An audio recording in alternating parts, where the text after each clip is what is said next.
नमस्कार, मी Yamuna cook with Yamu या आपल्या कुकिंग चॅनलवर आपणा सर्वांचं मनापासून स्वागत. आजच्या व्हिडिओमध्ये आपण बघणार आहोत थंडीच्या दिवसात आवर्जून केले जाणारे उष्णतावर्धक आणि पौष्टिक डिंक ड्रायफ्रूटचे लाडू.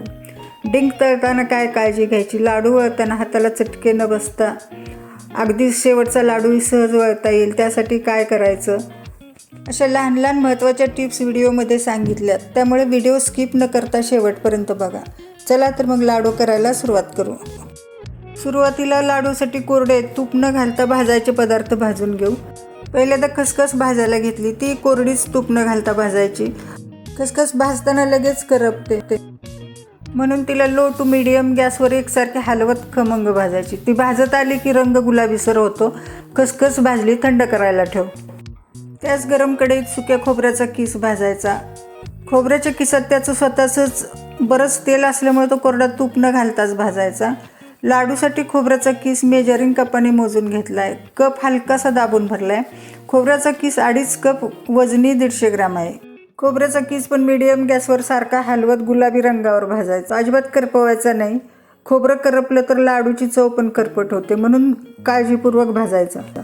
हलक्याशा गुलाबी रंगावर खोबरं भाजायचं आहे. हे बघा, हलक्याशा गुलाबी रंगावर खोबरं भाजले. थंड करायला ठेव. खोबरं भाजून परातीत थंड करायला ठेवलं तर ते थंड झाले. हे थंड झालेलं खोबरं दोन्ही हातात धरून थोडासा जाडसर चुरा करून घ्यायचा. इथे एक महत्त्वाची टीप लक्षात ठेवा, खोबरं मिक्सरमध्ये कधीच बारीक करायचं नाही, कारण त्याच्यातून मिक्सरमध्ये बारीक केलं की तेल बाहेर येतं. खोबऱ्याचा चुरा करून झाला. आता हा चुरा दुसऱ्या भांड्यात काढून ठेवते, कारण परत आपल्याला पुढे लागणार आहे.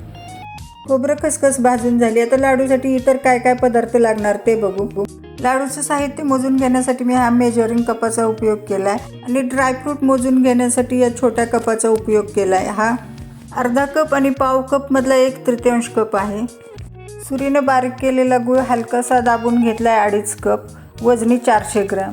2.5 कप गुळाने लाडू थोडे गोड होतात. तुम्हाला जर कमी गोड लाडू पाहिजे असतील तर गूळ 1.5 कप, वजनी 250 ते 300 ग्रॅम घेतला तरी चालेल.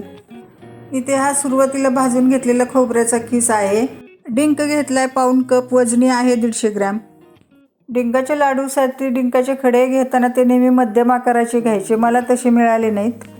खारीक पावडर घेतली 1 कप, वजनी 150 ग्रॅम. बदामाचे तुकडे, काजूचे तुकडे आणि बेदाणे या 1/3 कपाने प्रत्येकी 1-1 कप घेतले. खसखस आहे 1 टेबलस्पून, ती सुरुवातीला भाजून कुटून घेतली. आणि 2 टीस्पून जायफळाची पावडर घेतली. तूप 1 कप, वजनी 250 ग्राम घेतलं आहे. पण एवढं सगळं तूप लागणार नाही. ते किती लागलं ते लाडू झाल्यावर बघू. लाडूला लागणारं साहित्य बघून झालं. मला हा अशा प्रकारचा डिंक मिळाला आहे. तुम्ही यापेक्षा मोठ्या आकाराचा डिंक घेऊ शकता. मीडियम गॅसवर कढई तापायला ठेवली. आता या तुपामधलं थोडं थोडं तूप घेऊन डिंक तळायचा. कढईत 2 छोटे चमचे तूप टाकले आणि त्यामध्ये 1 ते 1.5 टेबलस्पून डिंक टाकला.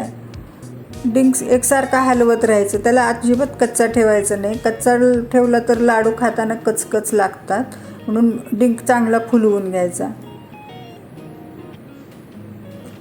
हा डिंक फुलला आहे, काढून आपण परातीत ठेवू. डिंक थंड व्हायला परातीत काढून ठेवला. याच पद्धतीने उरलेला डिंक तळून घेते. सगळा डिंक तळून झाला आहे. हा फुललेला डिंक बारीक न करता तसाच लाडूत घालणार, त्यामुळे लाडू खाताना छान वाटतं. त्याच गरम कढईत 1 चमचाभर तूप टाकले. त्यामध्ये बदामाचे तुकडे टाकून तळून घ्यायचे. ते सारखे हलवत राहायचं. त्याचा रंग हलकासा बदलला आहे. हे बदामाचे तुकडे तळलेत, थंड करायला ठेवून देऊ. कढईत बदामाचे तुकडे तळून तूप शिल्लक राहिले. त्यामध्ये काजूचे तुकडे तळायचे. काजूचे तुकडे पण एकसारखे हलवत खमंग तळायचे. त्याचा रंग जास्त डार्क करायचा नाही. हे बघा, काजूचे तुकडे तळलेत, थंड करायला ठेव. त्याच गरम कढईत चमचाभर तूप घातले. त्यामध्ये बेदाणे तळायचे. बेदाणे पण एकसारखे हलवत राहायचं. बेदाण्याला पण अजिबात डाग पडू द्यायचे नाही. बेदाणे तळलेत, थंड करायला ठेव. आता कढईत परत चमचाभर तूप घातलं आणि खारीक पावडर भाजून घ्यायची. खारीक पावडर भाजताना तळापासून चांगले हलवत राहायचं, नाही तर तळाला करपते. गॅस यावेळेला थोडा बारीकच करायचा. खारीक पावडरमध्ये तूप थोडं कमी वाटतंय म्हणून परत चमचाभर तूप घातलं. एकूण 2 चमचे तूप वापरलं. तुपाच्या गुठळ्या मोडत एकसारखं हलवत राहायचं. खारीक पावडर भाजायला जास्त वेळ लागत नाही. खारीक पावडर भाजली परातीत काढून ठेव. डिंक, ड्रायफ्रूट्स, खारीक पावडर थंड करायला परातीत ठेवले होते. त्यामध्येच हाताने चुरा केलेलं खोबरं घातलं आहे. जायफळ पावडर घालायची. गुळाच्या पदार्थात नेहमी जायफळ पावडर घालायची असते. भाजलेली खसखस खलबत्त्यात थोडी जाडसर कुटून घेतली, ती घातली. खसखस कुटून घातल्यामुळे लाडूत तिचा स्वाद चांगला उतरतो. आता हे सगळं मिश्रण एकत्र करून घ्यायचं. मिश्रण एकत्र करून झाले. आता गुळाचा पाक करायला घ्यायचा. मीडियम गॅसवर कढई तापायला ठेवली. त्यामध्ये 1.5 चमचा तूप घातलं आहे. त्यामध्ये लगेच गूळ घातला आहे. गूळ तूप एकत्र करून घ्यायचं. गूळ तूप एकत्र झाले. त्यामध्ये अर्धा कप पाणी घातले. पाणी गुळामध्ये मिसळून घ्यायचं. इथं एक महत्त्वाची टीप आहे. गूळ पूर्ण वितळेपर्यंत गॅस बारीकच ठेवायचा. गुळातले बारीक बारीक खडे पळीने दाबून मोडून घ्यायचे.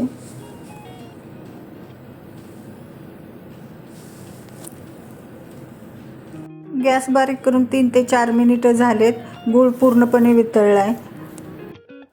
आता बारीक केलेला गॅस परत मीडियम करायचा आणि चमच्याने सारखं ढवळत राहायचं.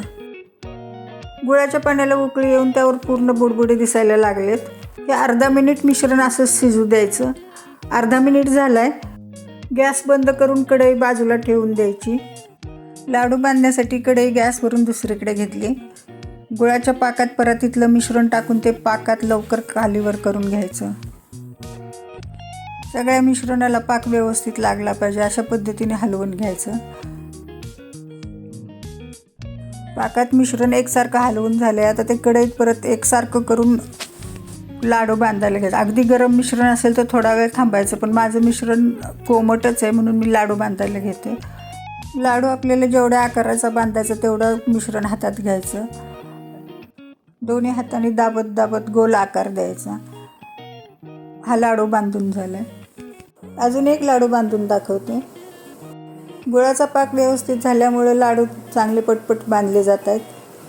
इथं एक महत्त्वाची टीप. लाडूचं मिश्रण कोमट असेपर्यंतच पटपट लाडू बांधून घ्यायचे. थंड झाले की ते बांधता येत नाहीत. आणि लाडूचा आकार तुम्ही तुमच्या इच्छेनुसार लहान मोठा ठेवू शकता. लाडू सगळे बांधून झाले. आता हा शेवटचा लाडू बांधू. हा पण सहज बांधला जातोय. बघा, तुम्ही बघू शकता. आता लाडूला तूप किती लागलं ते बघू. सुरुवातीला लाडूसाठी 1 कप तूप घेतलं होतं. आता त्यातलं अर्धा कप शिल्लक आहे, म्हणजे लाडूला अर्धा कप तूप लागलं. वजनी सांगायचं तर 250 ग्रॅम तुपापैकी 125 ग्रॅम तूप लाडूसाठी लागलं. हे डिंक ड्रायफ्रूटचे लाडू बांधून झालेत. सगळ्या मिश्रणाचे मध्यम आकाराचे 27 लाडू झालेत.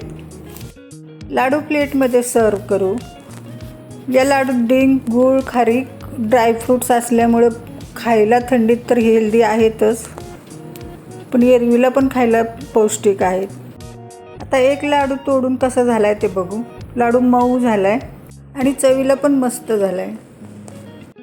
लाडू जवळून बघा, दिसायलाही छान दिसत आहेत. व्हिडिओत सांगितलेल्या टिप्स लक्षात घेऊन डिंक ड्रायफ्रूटचे लाडू बनवले तर तुमचे लाडू छान होतील. तुम्हाला या डिंक ड्रायफ्रूट लाडूचा व्हिडिओ कसा वाटला? व्हिडिओ आवडला तर लाईक, शेअर करा. परत भेटू नवीन रेसिपी बरोबर. तोपर्यंत धन्यवाद. चॅनलला सबस्क्राईब करा आणि घंटी वाजवायला विसरू नका.